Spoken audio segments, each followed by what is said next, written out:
is Joy Harrington. I am your host coming to you from California, where we are staying for the next couple of weeks. We just settled into our Airbnb here, which is amazing. It has this beautiful view, and we've just been really enjoying it. But if you hear my kids in the background, it's because this house does not have a lot of like soundproof walls.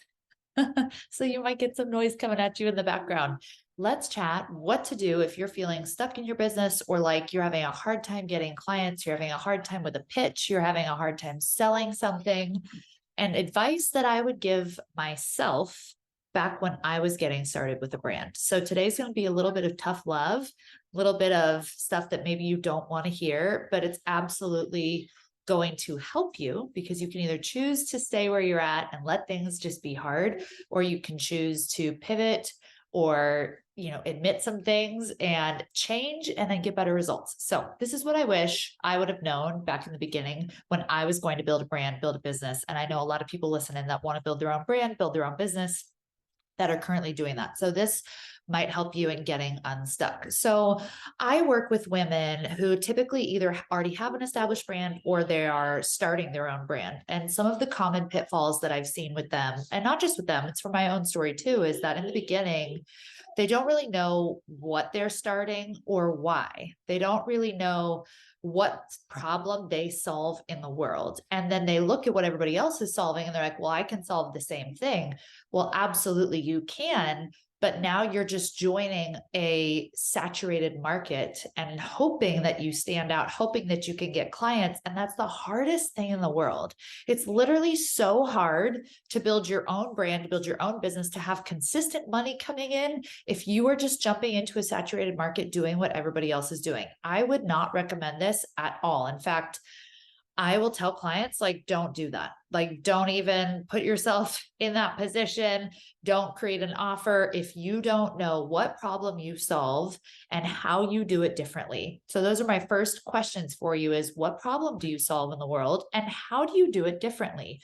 If you aren't someone that has something very specific that you solve for people, and you know that you do it in a different way, a way that only you have discovered or figured out or created, like you've created your own method, then you are just asking to be in a saturated market full of other people all competing for the same client. And you are essentially signing up for a constant uphill battle, because it'll be constantly uphill and trying to stand out in your marketing and trying to stand out in your prices and trying to stand out and show people why they should work with you as opposed to working with someone else.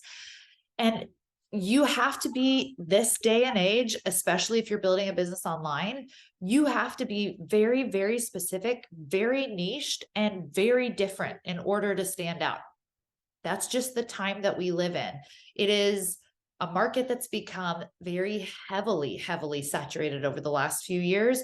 And if you aren't going into this knowing exactly who you are, what problem you solve, how you're different, that you have something specialized that you do, don't do it. I'm just going to tell you right now, don't do it, because you'll be wasting your time and you'll be signing up for a constant uphill battle. And most people don't realize that that uphill battle is going to take a long time. It's going to take a long time, and it's really never going to change unless you somewhere along the way either build so much momentum from pushing for so long that now you have built a really great funnel that is bringing you people, bringing you leads, clients, people that are signing up, and you've created some sort of system to create a healthy influx of cash in your business you could do a big launch once a year, you could do it twice a year, you could have every couple of months, right? But that takes time, because it takes time building a reputation, building trust, becoming known in this space, establishing yourself as an expert in this space, building an online presence that reaches people, building an online presence that is viral, right? Like, it takes a lot of effort to get to that point.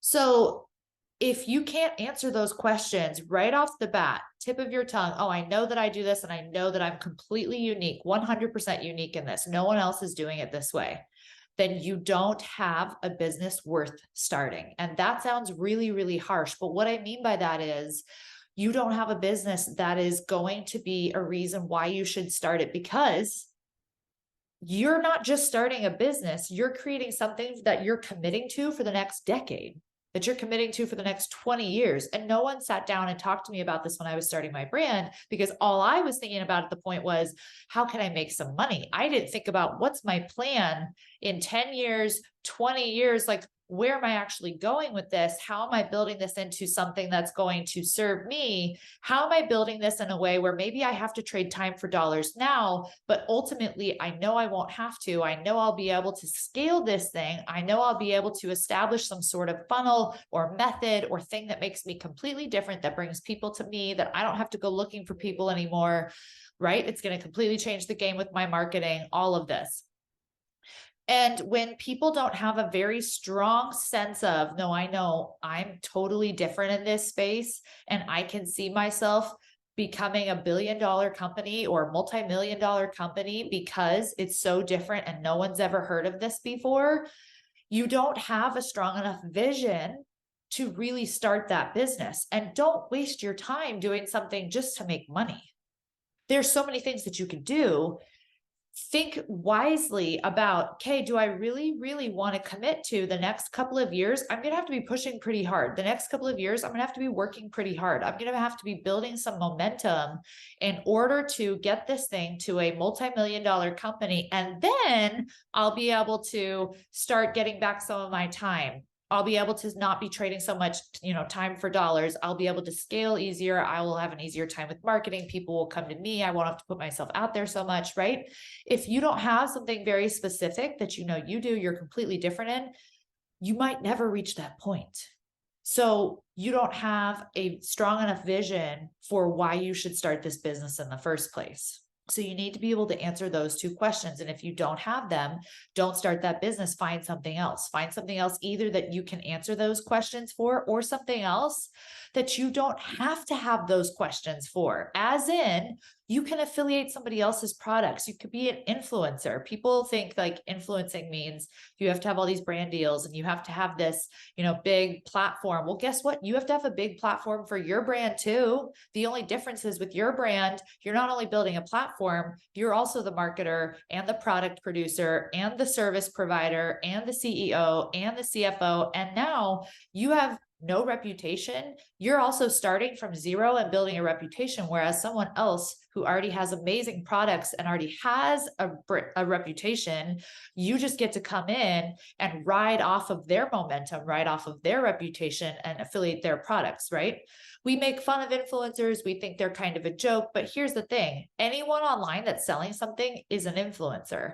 You just need to pick, do I want to influence people to buy my own product where I do all of it? Or do I want to influence people in buying other products that I love that already have all of this behind them, but I don't have to be the creator of all of it? There are so many ways to make money online. Don't start your own business if you don't have those two questions. So if you don't have those two questions, go affiliate for somebody else, go work for somebody else. There are a lot of entrepreneurs that hire people that have an entrepreneur mind, but don't want to have to be the whole company, the CEO, the CFO, the marketer, all of it. Go work for someone else. You can get a job working for someone else. You could potentially even grow with their company so that that's giving you more time freedom. You get to scale. There's so many other ways for you to make money that could be more fun for you, that could give you more time, that could be lighter and easier for you. I want you to know, if you're committing to starting your own brand, you are committing to a very long uphill battle for a long time to get yourself up and running.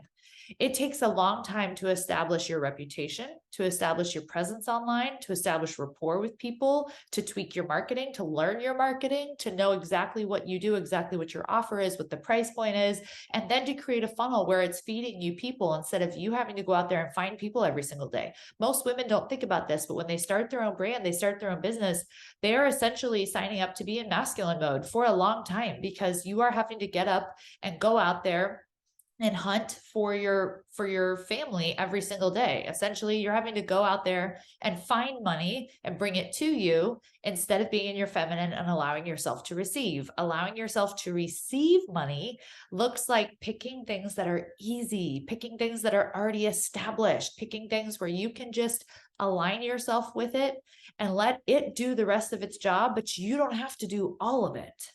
And this is something huge for me this year that I've been talking about online that I'm really leaning into, is being more in my feminine when it comes to business. And this is why I'm actually making it my goal to step away from coaching, is because I want to be more in my feminine. I want to be with my family, and I don't want to have to be in my masculine going, okay, what am I doing today for marketing? What am I doing to find customers? How am I bringing customers to me? All of this stuff that's very, very masculine. And also it's very short-term vision. My coaching business was very short-term vision. It was like, how can I make money today, instead of long-term vision? What things can I do right now over the next few months that might require more time or more masculine mode? But then after I get some momentum going, will actually give me a lot more time back. It will give me a lot more feminine energy back. It's kind of a different way of looking at your business and how you want to grow it and where you're going. And if you're not thinking about these things, you're not setting yourself up for success. It's just as easy as that. So you need to think about, what is my actual vision for my life, and how am I reverse engineering that? Building a coaching business is not something that's sustainable for most people, because unless you can get to a point where your reputation is so big and your brand is so big that people are coming to you, and they're not only coming to you, but they're okay with working with people you bring on to coach them instead of you, then you're not really able to scale it. Yeah, you can have programs, you can have products that you sell, but in today's market, I'm telling you, the coaching market's very saturated. So unless you're very, very niched down, very specific, it's really hard to stand out with programs and products, which just means you're fighting a lot of other companies for the same potential client. And it's so much easier to go somewhere where there's no competition. Go somewhere where there's no competition and you can just like free for all, right? But most people don't think about that. They just get caught up in the whole like, well, I want to be a coach and I want to have my own brand and I want to just make money. I want to make lots of money being able to just like coach people, but they don't realize it's not that simple. It's not that simple. It's not that easy. And you're only looking at short-term gain right now. What's your long-term gain? How is this setting you up for success? What's your exit strategy? Because every successful entrepreneur has an exit strategy from their business. So what are you building that's actually going to give you an exit strategy?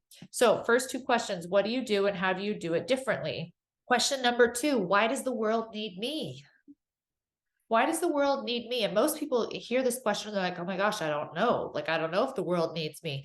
Don't take this as in like, I'm not important. I'm not needed in the world. Everyone is, and everyone's needed in the world. But this is also helping you see, do you have something incredibly specialized that you've created your own unique method, your own unique approach that you know nobody else has because it was given to you by God, right? It's a download you received. It's a vision you were given. It's like something you totally woke up and created yourself. If you don't have that, then maybe you shouldn't be starting this brand. Maybe you shouldn't be starting this business. And it doesn't mean that that won't come with time, but if you don't have it right now, don't try to force it because you'll be fighting that uphill battle. Question number 3, how am I different in my approach? Is this approach different or unique? We've kind of already talked about this. You have to know that there is no one else on this planet doing it like you do. That doesn't mean you go out there looking for people, but that just means you're like, no, I got this straight from God. So I know like this is unique. I didn't get this from somebody else. I didn't get this from like learning from other people. I didn't get this, right? Whatever it is, I know that I'm the only one doing it this way. If you don't know that, it might not be time to start this brand, to start this business. And instead look for ways that you can be the creator of opening up channels to receive. I talk about this a lot with my clients about make it easy for people to pay you. Make it easy for people to pay you. One way that looks like if you have an online presence is to become an Amazon affiliate. I believe anyone can become an Amazon affiliate if you have like 500 followers or more. And then you can constantly, every time you share something that you purchased off Amazon, create a link that's under your name and you get a percentage of sales. Amazon doesn't give you very much. It's not amazing. However, it's just one small thing that you can do. You can affiliate a lot of products online, you guys, and you can also create reels that Instagram will pay you to go viral. So if you really want to be online and you want to create more ways to receive, start getting better at your posts, getting better at your reels, and just creating stuff to hopefully learn better skills so that Instagram will start paying you to post your reels. Anyone can do that. You don't have to be special. You just have to be willing to learn what you're doing, to go study what you're doing, to try to improve what you're doing, to show up and say, hey, what worked? What didn't work? How could I improve on this? And that doesn't require you to start recreating the whole wheel. So there's a lot of things that you can start doing right now to start opening up channels to receive income, to make it easy for people to pay you. Heck, just focus on growing your platform online through reels. Reels and carousel posts are the big thing right now that are being pushed. Study other people's content, as in, how are people resonating with their audiences, and how can you start resonating with an audience? What can you start sharing to grow your platform? Once you grow your platform to a certain point, it's really easy to start affiliating it or making money off of it. But the first step is just growing your platform. So rather than being like, oh, I need to start this brand or I need to start this business, dude, just focus on growing your platform, right? There's a lot easier ways to do things. And I promise the steps come as they are supposed to. But sometimes we put the cart before the horse, where we're like, I'm going to start this thing. And we haven't even figured out what we're called to yet, who we are, who we're here to help, what problem we solve, how we do it differently. We don't know all of these things. And we try to force that before we're ready. Don't force it before you're ready. Just do what you can right now with the step that's in front of you, and keep going. And sometimes we get to make money in something that we're really good at, even if it's not our passion, just because we know we can make money at it. It's easy for us. And then we can let ourselves have other things that are our passion and just let them be our passion. Not every passion should be turned into a business. Not every hobby should be turned into a business. Sometimes we have something that we're really good at, that we know we can make money so easily at, and we keep leaving it to go start something else that we think looks more glamorous or looks like bigger and better somehow. And we are literally recreating the wheel, as opposed to just letting ourselves do what we're good at and make money. And it's because we're so attached to a story of things need to be hard that we keep leaving what's easy to go create something that's hard, because we're so attached to that belief. So ask yourself, this will be a bonus question: how am I recreating hard in my life? This is actually going to be part of my next session with Equipped. All the ladies that I'm taking them through, and they are committed to up-leveling in their marriage, their mothering, their mission, their faith this year. We are working in ways to help them heal on the practical side with tools in their toolbox, but also the spiritual side as well. And something that I'm going to have them start doing is evaluating how they are literally going after what's hard, because we are attached to that story of things have to be hard, or things are hard, or whatever it is. We're so attached to that story that we keep leaving what's easy, or shirking what's easy, or saying no to what's easy because we believe it needs to be hard, or it's too good to be true, or whatever it is. Ask yourself that question. And then come back here and tell me some of your answers. Actually, tell me on Instagram. You can tag me at joyharrington.ig. Would love to hear your responses. I'll see you back on the show next week. And if you're ready to lean into letting it be easy and letting yourself open up more channels to receive, I am starting a fully feminine movement with Monat. It's a network marketing company that I am partnered with. It's completely different than any company I've ever partnered with before. I don't say that lightly. I say that because it literally took me months of watching them to realize that it was true and they were different. But not only that, that I'm different and I get to do it different. And I'm helping women who want to do it also in a different way, do it in a way that serves them, that serves their families, that allows them to open up more channels to receive income. Because right now, with everything going on in the world, everyone could use some more money. There is not one person that couldn't use some more money, whether it's money to put into investments, or money to put into assets, or money to put towards extra bills or extra food costs, whatever it is. So if that's you, come chat with me on Instagram. Would love to chat with you about the opportunity. And I can send you the recording of Fully Feminine, the opportunity call that I did, where I really talked about the vision God is showing me for this team and how it's going to look for women and how it's going to be completely different than anything you've seen before with network marketing. This is a big, big blessing God is pouring out on this team, and I would love for you to be part of it. All right, I'll see you back on the show next week.